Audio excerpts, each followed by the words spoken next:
اللہم صلی علی سیدنا محمد وآلہ وعطرتہ بعدد کل ملوم اللہ استغفر اللہ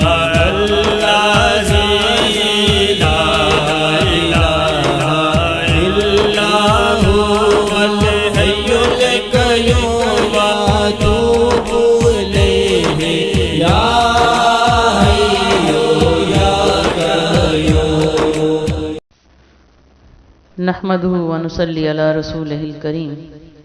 اما بعد فاعوذ بالله من الشيطان الرجيم بسم الله الرحمن الرحيم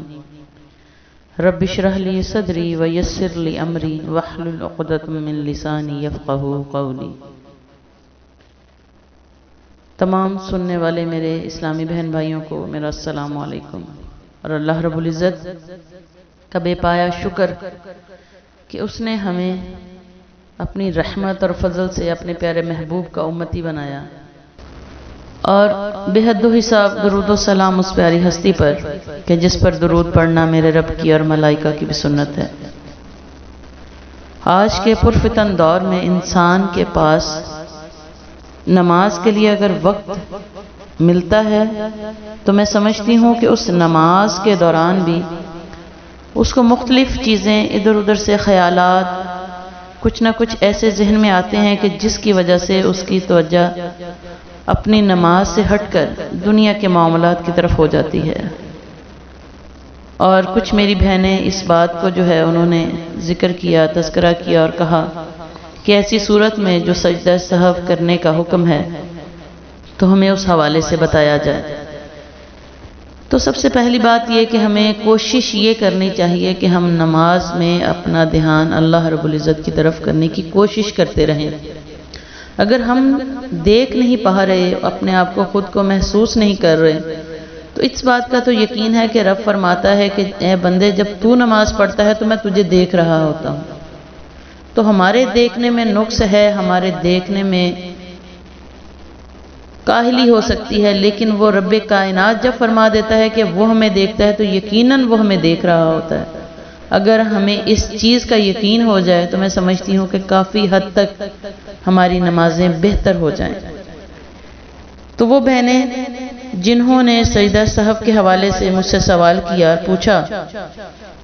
تو میں انہیں یہ بتانا چاہوں گی کہ اصل میں سہو کا مطلب بھول کر کسی بات کا رہ جانا، یعنی کہ جان بوجھ کر نہیں، جلدی میں نہیں، کسی اور وجہ سے جلد نماز کو ختم کرنے کی وجہ سے نہیں، بلکہ کچھ ایسا ہوا، ذہن کبھی کہتا ہے کہ ہاں ایسا میں نے کیا ہے، میں نے 3 رکعت پہلے پڑھ لی ہیں، یہ چوتھی ہے، اور کبھی ذہن میں آتا ہے کہ نہیں شاید یہ تیسری ہے اور میں چوتھی کے لیے بیٹھ گیا ہوں۔ مطلب اس طرح سے کہ اگر کوئی بھول چوک ہمیں ایسی شش و پنج میں ڈال دے کہ ہمیں ایک شک سا ہونے لگے کہ کچھ کمی یا زیادتی ہو گئی ہے اس کی، اور اس کمی بیشی کی تلافی کے لیے نماز کے آخری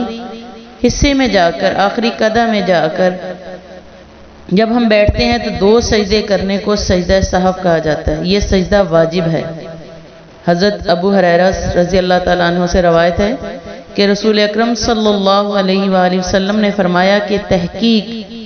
ایک تمہارا جس وقت کے کھڑا ہو کر نماز پڑھتا ہے، اس کے پاس شیطان آیا شبہ ڈالتا ہے اس پر، یہاں تک کہ نہیں جانتا کہ کتنی نماز پڑھی، جس وقت کے پائے ایک تمہارا چاہیے کہ 2 سجدے کرے اس حالت میں کہ وہ بیٹھا ہو۔ یہ صحیح مسلم میں ایز اٹ از اسی طرح سے لکھا ہے۔ تو مفہوم یہ ہے کہ جب بھی ہم میں سے کوئی بھی شخص نماز پڑھتا ہے تو شیطان اپنے ہیلے سے، مختلف طریقوں سے ورگلانے کی کوشش کرنے میں اتنی حد تک کامیاب ہو جاتا ہے کہ بعض اوقات ہمیں شبہ ہوتا ہے، شک ہوتا ہے کہ شاید میں نے یہ فرض ادا کیا، یہ حصہ میں نے نماز کا ادا کیا یا نہیں۔ تو ایسی صورت میں 2 سجدے کریں۔ اس حدیث سے معلوم ہوا کہ نمازی جب نماز پڑھتا ہے تو شیطان وسوسے کے ذریعے بلا دیتا ہے، اور اسی وسوسے کی وجہ سے کمی یا بیشی کا گمان پیدا ہوتا ہے۔ تو اب میں آپ کو بتاؤں گی کہ سجدہ سہو کرنے کا طریقہ کیا ہے۔ جی ہاں، سجدہ سہو کا طریقہ یہ ہے کہ نماز کے آخری قدے میں اتحیات پڑھ لینے کے بعد دائیں طرف سلام پھیرے، یعنی کہ جب ہم بیٹھ کر اتحیات پڑھتے ہیں تو ہم جب اتحیات پڑھ لینے کے بعد اپنی رائٹ سائڈ پر ہم نے سلام پھیرے اور اللہ اکبر کہہ کر سجدہ کریں، اور اس سجدے میں 3 مرتبہ وہی تسبیح سبحان ربی الاعلی پڑھنے کے بعد اللہ اکبر کہہ کر سجدے سے اٹھیں، اطمینان سے بیٹھیں، پھر اللہ اکبر کہہ کر سجدے میں جائیں اور سجدے میں پھر وہی تسبیح سبحان ربی الاعلی، اس کے بعد یعنی 2 سجدے مکمل کر لینے کے بعد اٹھے اور پھر اسی طرح اتحیات کی حالت میں بیٹھ جائے اور حسب دستور پھر اتحیات، درود شریف اور دعا پڑھ کر سلام پھیرے اور اس طرح نماز مکمل کرے۔ اب یہاں پہ بہت سارے لوگوں کو یہ شبہ ہوتا ہے کہ جب ہم نے پہلے سلام آدھا پھیرا، آدھا ایک طرف کا دائیں طرف کا سلام پھیرا، تو کیا پورا اتحیات درود شریف اور دعا پڑھی جاتی ہے؟ نہیں، ایسا نہیں، بلکہ اتحیات پڑھ لینے کے بعد یعنی کہ جب ہم درود پاک شروع کرنا ہے اس سے پہلے تک جب ہم پڑھتے ہیں تو اس کے ساتھ ہی ہم نے رائٹ سائڈ پر ایک سلام پھیر کے 2 سجدے دوبارہ سے ادا کرنے ہیں، اس کے بعد ویسے ہی بیٹھنا ہے اتحیاتوں کی حالت میں اور پھر پوری اتحیات درود شریف اور دعا پڑھنے کے بعد پھر اس کے بعد ہم نے سلام پھیرنا ہے اور نیت دل میں رکھنی ہے کہ مجھے شبہ ہوا تھا، مجھے شک ہوا تھا، تو اس کے کفارے کے طور پر یہ میں سجدہ سہو ادا کر رہا ہوں۔ حضرت عمران بن حسین سے روایت ہے کہ آقا کریم صلی اللہ علیہ وسلم نے نماز پڑھائی، لوگوں کو پھر بھول گئے، پھر 2 سجدے کیے، پھر اتحیات پڑھی، پھر سلام پھیرا۔ اب یہاں پہ جو آقا کریم صلی اللہ علیہ وسلم کا بھولنا جو ہے، آپ یقین کریں ناظرین، یہ ان کی ذات کے حوالے سے نہیں ہے۔ بہت سی چیزوں کو جب ہم ابھی بھی بہت ساری چیزوں کو کرتے ہیں تو بہت سے لوگ ہمیں فوراً کہتے ہیں کہ کیا یہ حضور پاک نے کیا؟ تو کچھ ایسی چیزیں جو بعد میں مسائل پیدا کر سکتی تھی، آقا کریم صلی اللہ علیہ وسلم نے وہ کر کے عملی مظاہرہ کر کے یہ بتا دیا کہ بعد میں آنے والے اس کو فقط ایک سنی سنائی بات نہ سمجھیں، اس کو میں خود کر دوں، کیونکہ ان کی ذات ہر شک و شبہ سے مبرہ ہے، بالا تر ہے، اس میں کوئی کسی قسم کا شائبہ بھی نہیں ہے۔ لیکن ان کا یہ ادا کرنا، مسجد میں ادا کرنا، امامت کرواتے ہوئے ادا کرنا، اس وجہ سے تھا کہ میری امت میں جو ہے اس چیز کو صرف ایک بدعت کہہ کر ہی نہ چھوڑ دیا جائے، بلکہ میں اس کو خود ادا کر دوں تاکہ وہ لوگ اس میں کسی بھی چیز کو جو ہے شک و شبہ میں نہ پڑیں۔ تو نماز میں بھول اور غلطی سے جو کمی واقع ہوتی ہے،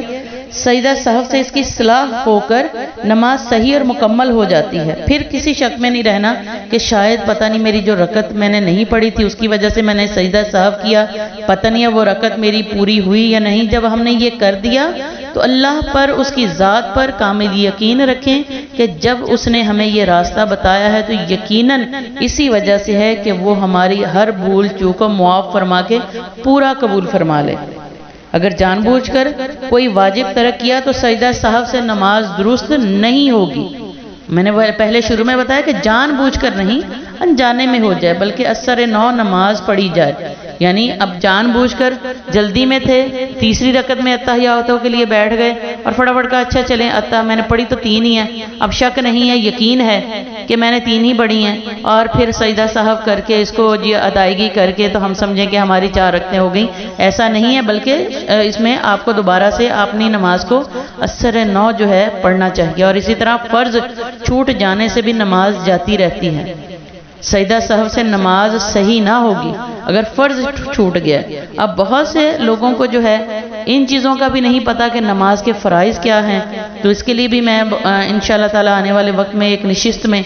آپ کو نماز کے فرائض کے حوالے سے بھی ڈیٹیل بتاؤں گی۔ تو فرض، واجب اور سنت و نفل سب نمازوں کے لیے سجدہ سہو کا حکم برابر ایک ہی ہے، اور اسی طرح ایک نماز میں کئی واجب ترک ہو جائیں، مطلب کئی واجب جو ایک ہی نماز کے اندر، سورت ملانی تھی بھول گئے، سجدے 2 کرنے تھے شک ہو گیا کہ شاید 2 کیے ہیں یا 1 کیا ہے، تو اسی طرح 2-3 شائبے ایک ہی نماز میں آ گئے اور واجب ترک ہو جائیں تو سب کی طرف سے آخر میں صرف ایک بار 2 سجدے سہو کے کافی ہیں۔ یعنی امام صاحب جو ہیں اگر کسی چیز کا شائبہ ہو تو امام صاحب خود جو ہیں وہ اگر 2 سجدے کر دیتے ہیں اور پیچھے مقتدی جتنے بھی ہیں وہ اگر نہیں بھی کرتے تو امام صاحب کے 2 سجدے کرنے سے سب کی طرف سے جو ہے سجدہ سہو ہو جائے گا۔ تو اللہ تعالی ہمیں اپنی نمازوں کو بہتر کرنے کی توفیق عطا فرمائے، اور ہمیں اپنے پیاروں کے صدقے اور بالخصوص خواتین کو بی بی رابعہ بصری کے سجدوں کے صدقے کہ جب وہ سجدہ کرتی تھی تو سجدوں میں ہی 1 سے 2 نفل پڑھنے میں ہی صبح ہو جاتی تھی، تو اللہ پاک ہمیں بھی ان کے ان سجدوں کے صدقے صحیح سجدے کرنے کی توفیق دے اور ان سجدوں کی لذت محسوس کرنے کی توفیق عطا فرمائے، کیونکہ ان سجدوں کی لذت جب وہ رب عطا فرما دیتا ہے تو پھر انسان کو کوئی شک و شبہ نہیں رہتا، وہ اپنے آپ کو اس طرح سے اس کی حضوری میں لے آتا ہے کہ پھر ہر لمحہ نماز کا چاہے وہ جو بھی ادا کر رہا ہے وہ اللہ کی حضوری میں ہوتا ہے۔ اللہ پاک ہمیں خشوع و خضوع سے بھری قیام کی، سجدوں کی اور رکوع کی توفیق عطا فرمائے۔ وما علینا الا البلاغ۔